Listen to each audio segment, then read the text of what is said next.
Anteriormente em Antes do Vazio de Estrelas. Eu sou o Lord Davan. Bem, sou o Sr. Corbin. Bom, meu personagem é o Sr. Fendrel Barteld. Eu acabei herdando, né, de meu avô, o castelo e as terras, já que meu pai morreu e meu irmão mais velho foi vestir o negro. Ele foi escudeiro durante os últimos anos ali da guerra, bem novinho mesmo.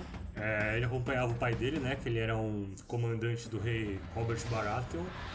O típico mulherengo e com boa fama, ou má fama, ainda mais depois de que pegou, ou melhor, do que foi pego na cama com a mulher de um importante mercador da capital do reino.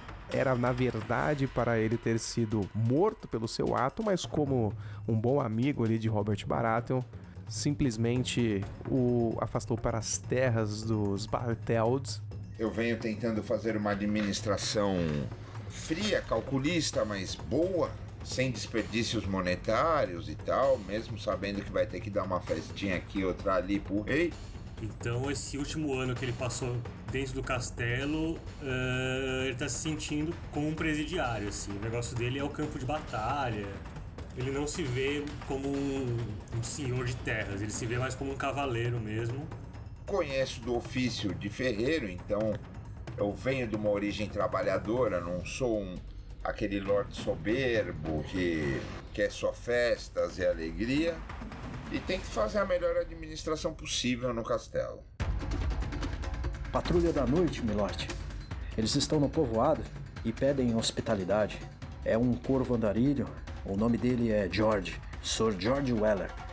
Mas ele não está sozinho, milord. Tem alguns prisioneiros com ele.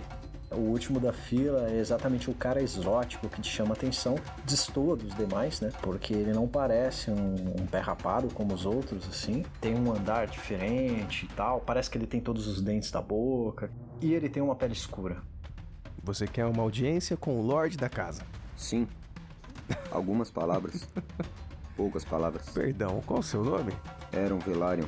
De princípio, eu acredito que ele está mentindo, né? Não faria muito sentido um Velaryon estar na situação que ele tá. Mas talvez seja prudente colocar uma mordaça naquele ali. Às vezes ele deixa a imaginação falar mais alto. Me escuta. Consiga uma audiência com o Lorde. E eu te prometo ouro e poder. Eu prometo fogo e sangue.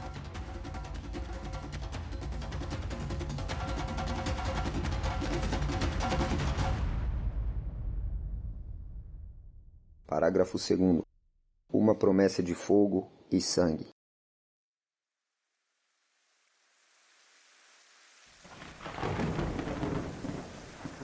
Fendrel e Corbin conduziram os prisioneiros e os recrutas da Patrulha da Noite para as celas.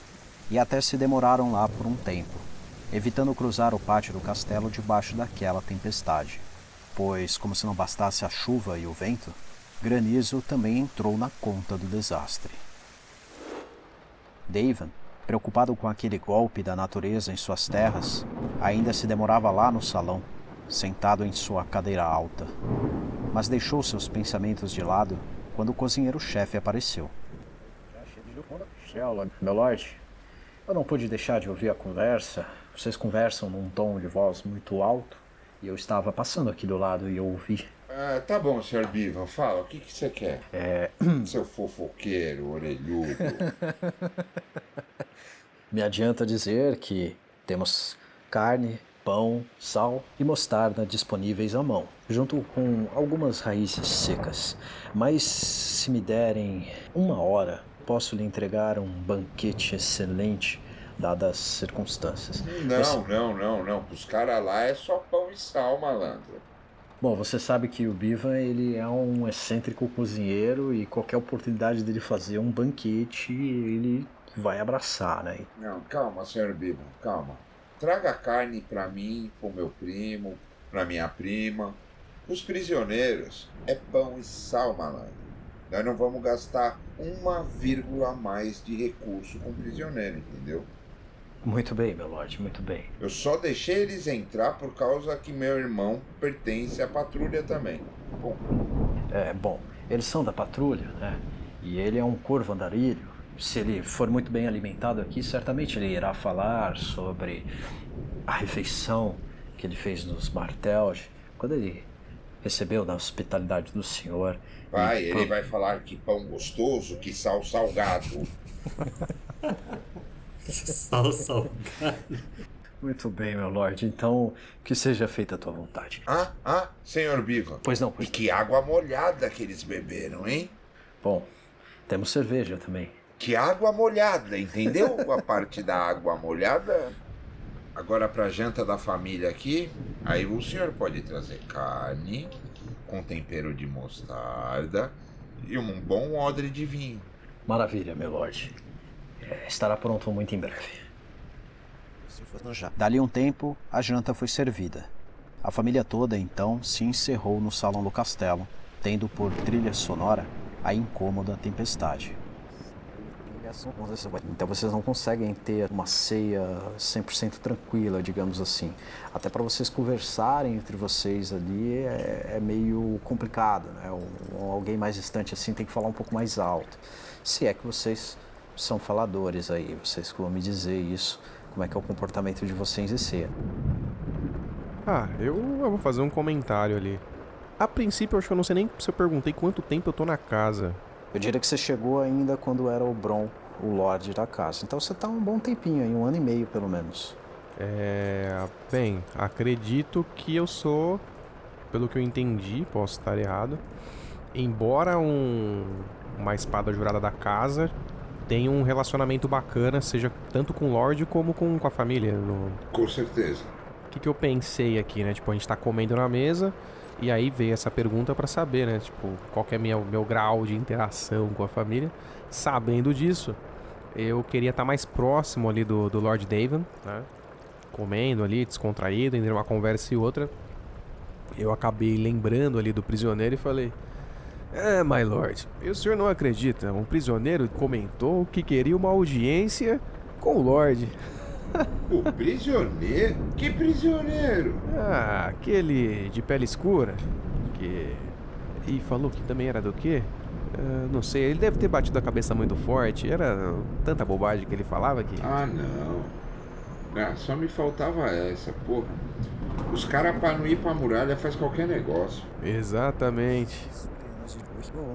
Corbin adicionou que o prisioneiro se disse um velário, um membro de uma casa nobre antiga, mas concluiu logo que, no máximo, talvez, ele fosse um bastardo. E nesse tempo Edmund interveio. Ele é o irmão mais novo de Daven, com os mesmos traços físicos, exceto o porte atlético, que ele não tem. É um jovem que, embora carregue o título de Sor, é muito mais dado aos livros e histórias. Eu não sei, mas isso não é interessante. Sabe o que eu estava lendo hoje? O que você estava lendo? Que bom que você perguntou, primo. Eu estava lendo sobre Aegon V, o improvável.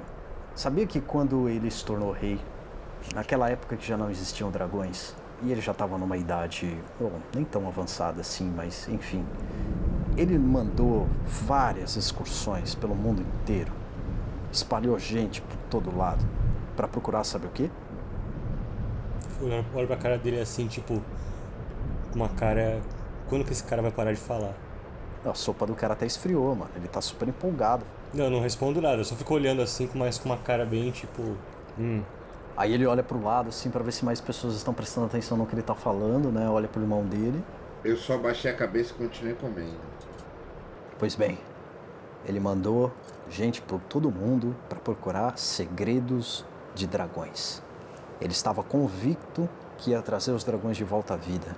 Não estamos vendo nenhum dragão e os últimos sangue de dragão foram postos para correr. Então, você nem precisa ler até o final o seu livro, que nós já sabemos que Aegon V falhou na missão dele.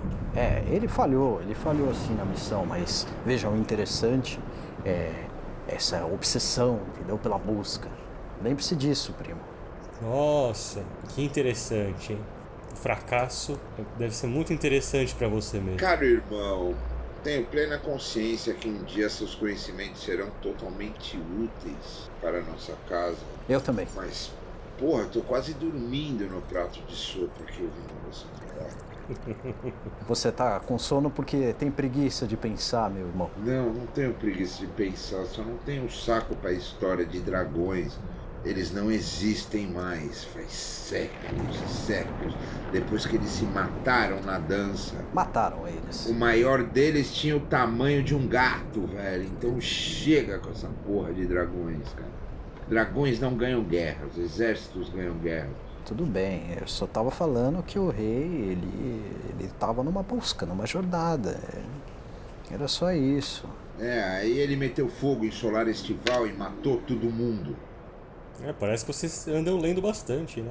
O meu irmão, diferente de você, primo Fendrel, ele é bem letrado, ele não parece, olha, você olha pra ele parece simplesmente um cara muito rude, que só sabe bater martelo em bigorna.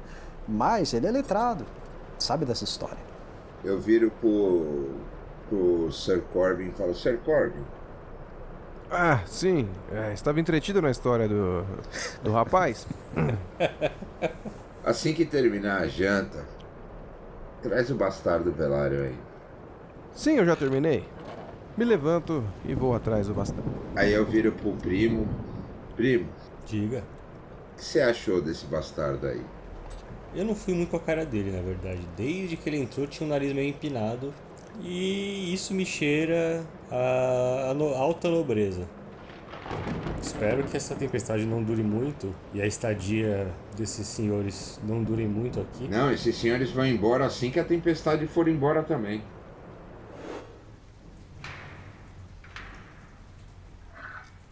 Você chegou a tempo de pegar o Sr. George ali da patrulha, terminando o pão dele. Trouxe cerveja, cavaleiro. Infelizmente não. Talvez de uma próxima. O Aaron ali, que tá dentro ali de uma cela, ele ficou meio de pronto assim, mas ainda sentado, né? Tá sentado num canto. Seu nome é Iron, né? É Aaron, Sir. Então se levante. O Lorde está querendo te ver. Opa, como assim? Ele é meu prisioneiro. Não. Ele está em nossa cela. Então ele é nosso prisioneiro. Pelo menos no momento. Mas pode ficar tranquilo. No que ele sair daqui, você vai poder continuar levando ele para onde você ia levar. E o nosso Lorde só quer trocar uma palavra com ele, dar uma risada ou outra. Ah, muito bem, senhor. Mas eu terei de ir junto. Não vejo por que não. Corbin retorna com George e Aaron, e agora, após a janta, permaneceram no salão apenas Davan e Fendrel. Aqui está, my lord. No momento que ele entra na sala, Lord Davan, você tem um insight. Você se lembra vagamente de uma época em que você servia lá na casa do Swan, como ferreiro, ali aprendiz, quando o reino até que estava bem. Você se lembra principalmente disso porque o segundo filho do rei tinha nascido, né? Então tinha um clima de otimismo no ar, né? E você se lembra de um Velaryon. Ele veio para a sede do Swan para algum assunto diplomático com os lords da casa, mas você se lembra de depois ele ter passado na forja. E ele veio falar com um ferreiro, de igual para igual. Você não se lembra exatamente do assunto, mas você se lembra dele trazendo anotações e marcações, e o ferreiro Anton Black fazendo apontamentos, assim. Você lembra que foi uma conversa meio técnica e que você ficou um pouco surpreso, porque parecia uma consultoria, sabe? Parecia que um lorde distante veio aprender com o seu mestre ferreiro. Então, assim que você vê Aaron entrando no salão, você tem esse insight. Qual o seu nome, rapaz? Aaron Velaryon. É Aaron Lotter, senhor. Ele é um bastardo. Talvez na minha concepção eu tenha nascido de forma ilegítima, mas isso foi corrigido com o tempo, meu senhor. O tempo não corrige bastardia. Só o rei. Na época, o rei o fez, não o rei que está hoje no trono. Ele ficou tanto tempo preso que começou a imaginar coisas, senhor. Ele é um falsário e um parricida. Tem um lugar especial para ele nos 7 infernos. Lord Barteld, o que eu tenho para falar é apenas para os seus ouvidos. Senhor Aaron, sua chance de falar é agora. Senão você vai falar lá na Grande Muralha Gelada. Talvez para sei lá eu, um Garnion, um Skirl, sei lá eu, foda. Eu dou uma risadinha assim. O Aaron, então, ele considera por um tempo, né? Ele tem ainda uma postura, uma compostura assim. E aí ele fala que... Eu sou filho de Yotos Velaryon, o último guardião dos cofres Targaryen. Uma espécie de tesoureiro, Yotos Velaryon não era apenas um servo bom de matemática. O conceito do trabalho dele era proteger o futuro. O tesouro da Casa do Dragão era um patrimônio capaz de garantir a dinastia Targaryen para sempre, desde que bem administrado. Mas Yotos começou a temer pelo futuro quando viu de perto a loucura do rei Aerys. O rei enxergava traições em cada canto e reestruturava sua corte de forma imprevisível. Foi mais ou menos nesse ponto da história que surgiram os boatos de que o príncipe Rhaegar seria um rei muito melhor. O cenário para uma guerra civil estava se formando nos bastidores, mas uma outra guerra se levantou antes: a rebelião do Robert. Yotos, então, agiu. Ele começou a guardar o tesouro real para assegurar que, não importa o que acontecesse, o tesouro Targaryen estaria seguro e esperando por seu futuro rei. Ouro, joias, relíquias da antiga Valíria, aço valiriano, coroas de antigos reis. Yotos deu um jeito de despachar boa parte desse tesouro para algum lugar além do Mar Estreito. Ele teve ajuda, pessoas que jamais revelou a identidade, nem mesmo para Aeron. Então, o príncipe Rhaegar caiu na Batalha do Tridente e o Velaryon soube que era o tempo de partir. Fugimos de Porto Real, mas fomos rastreados por assassinos. Aqueles cães malditos nos emboscaram quando chegamos em Driftmark. Yotos Velaryon, venha conosco agora e o trabalho de sua vida não terá sido em vão. Ou então... E eu lutei ao lado do meu pai.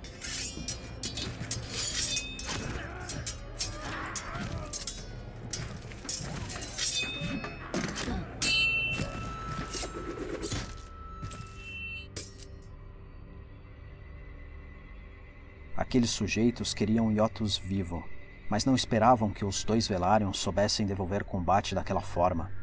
A luta foi breve, e os assassinos que sobreviveram escaparam. Mas houve um preço, de modo que Yotos, o último guardião dos cofres Targaryen, ferido gravemente, pereceu abraçado por Aeron e gastando seu último fôlego com algumas palavras em alto valiriano. Seguepa, Sidre, Senendeka, Hion. Aeron não teve tempo de se explicar quando guardas da Casa Sanglés apareceram. Eles pensaram que o próprio Aeron armara aquele ataque contra o pai.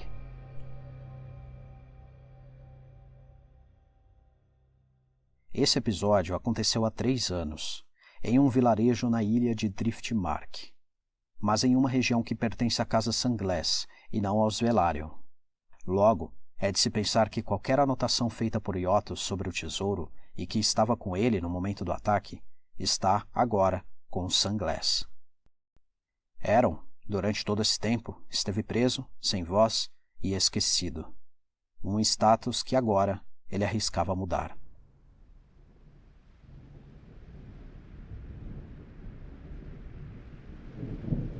Ele tinha o segredo escrito de forma criptografada. Eu posso decifrá-lo, ou ao menos encontrar quem possa. Mas eu não posso fazer isso enquanto uso isso. E enquanto estou sendo acusado de um crime que não cometi. No fim, todos eles são sempre inocentes, não é mesmo? Você vai voltar pra masmorra. Nós vamos mandar um corvo para Driftmark. Eu quero confirmar essa legitimação. Você não teve o julgamento ou teve um julgamento? Eu não tive um julgamento. Quando eles chegaram, simplesmente pensaram que eu tinha matado meu pai. O que não é verdade. Davan decide saber mais sobre Aeron, se ele é realmente um bastardo, e considera entregá-lo para o rei. Isso certamente seria um jogo ganho no tabuleiro da influência monárquica, mas também Davan sente algum receio de como o rei interpretaria o fato deles estarem dando ouvidos para um Velaryon, uma casa que fora inimiga de Robert na época da guerra. Fendrel, por outro lado, acha que a prioridade seria confirmar a informação do tesouro. Envolver o rei, para ele, é um passo secundário. A glória, se houver alguma, ficaria para Robert e não para os Barteld.